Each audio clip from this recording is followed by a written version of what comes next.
la revue de presse ou la synthèse des articles et des publications avec Dandauda Sila. De fortes pluies et des inondations dans les habitations du quartier Koronti à Kaloum. Sous le fil de l'AGPguinée.com, plusieurs habitants du quartier populaire de Koronti se sont réveillés mercredi dernier, les pieds dans l'eau. Les eaux de ruissellement dues aux pluies diluviennes de mardi nuit ont atterri dans les concessions et même dans les chambres où certains occupants ont été obligés de se réfugier dehors. Selon l'AGP, l'agence guinéenne de presse, les habitations situées le long de la corniche nord ont été les plus touchées par les inondations ou par l'infiltration des eaux de pluie dans les maisons du quartier Koronti. Conséquence, les jeunes du quartier, surexcités, ont investi la route menant au port de Conakry en y érigeant des barricades qui ont provoqué des bouchons sur les principales voies de Kaloum et de la zone de Kamayen. Ils protestaient contre ce qu'ils appellent infiltration d'eau dans les maisons et contre l'insuffisance des canaux de drainage des eaux de pluie à Koronti. Et avec l'AGP, les jeunes manifestants font un mauvais procès aux autorités qui ont toujours exigé le curage des canaux d'évacuation des eaux de pluie. Et ce sont ces jeunes et leurs parents qui jettent la nuit des tas d'ordures dans la rue et dans les caniveaux situés le long de la corniche nord. À Kaloum, le laisser-aller, l'incivisme et le non-respect de l'autorité sont devenus le sport favori des jeunes et femmes. Dans les colonnes de Guinée News, le chef de l'État a même demandé que la mission des brigades urbaines motorisées nouvellement créées soit étendue au respect de l'interdiction de dépôt d'ordures sur les bords de mer et surtout sur les voies ferrées. Les mêmes brigades urbaines motorisées s'occupent du contrôle régulier sur l'occupation des domaines publics et autres espaces réservés. Et avec Guinée News et l'AGP, l'agence guinéenne de presse qui se font l'écho d'ailleurs du dernier Conseil des ministres, le professeur Alpha Condé exige un durcissement de la législation foncière en vue de renforcer la protection du patrimoine foncier et immobilier de l'État et de le mettre à l'abri de toute forme d'accaparement et de spoliation. Et puis dans le cadre de la professionnalisation de la gestion des déchets solides, le Conseil des ministres invite 3 ministères, dont ceux des travaux publics et de l'assainissement, à finaliser l'identification d'un site de dépôt relais des ordures à Koya et sa mise en exploitation pour répondre à l'urgence actuelle. L'affectation effective de la première tranche de l'appui budgétaire de l'Union européenne prévue en octobre 2019 au financement de l'assainissement est sollicitée. Sur le fil de soleilfmguinée.net, les premiers effets de la loi portant protection du patrimoine routier.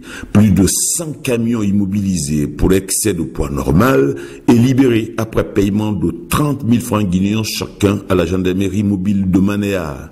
Le nouvel outil de pesage inquiète la Fédération syndicale des transports. Et puis, avec le site Radio Environnement Guinée, les experts sont formés sur l'accès aux fonds verts. Et il est aussi question de la campagne nationale de reboisement de plus de 1600 hectares sur l'ensemble du territoire national. L'AGP, l'agence guinéenne de presse, Guinée News et Radio Environnement Guinée traitent de la mise en terre des milliers de plants dans les préfectures comme l'Abbé, Kérouane et autres d'Ingiraï. L'objectif est de restaurer le couvert végétal et protéger la nature. Mais sous le fil de Guinée News, les candidats au concours de recrutement des 1500 conservateurs de la nature seraient victimes d'arnaques dans la commune de Matoto. Il y a corruption au niveau du dépôt des dossiers, des mains noires retirent de l'argent pour faciliter le traitement des dossiers de candidature. Chaque candidat débourse entre 30 et 40 000 francs guinéens pour accéder à la salle d'enregistrement des dossiers à Matoto. De la magouille à ciel ouvert, écrit Guinée News, qui revient d'ailleurs sur le déroulement des épreuves du baccalauréat unique 2019. L'AGP et Guinée7.com constatent l'élimination des dizaines de candidats et de surveillants pour port de téléphone portable et possession de documents. Et avec le bac 2019, l'épreuve de français s'est retrouvée sur les réseaux sociaux, révèle Guinée News, qui titre sur ce scandale à la fonction publique où plus de 2 ans de salaire de nouveaux fonctionnaires ont été détournés. Notre confrère parle de magouille sous toutes ses formes, de manquements graves et surtout d'injustices flagrantes orchestrées par des cadres véreux tapis dans l'appareil de l'administration publique. Les salaires payés ne sont pas perçus par les ayants droit. Autre sujet à scandale, l'humiliation du Sili national à la CAN 2019 et le renvoi de l'entraîneur belge et de son staff pour défaut de résultats et corruption.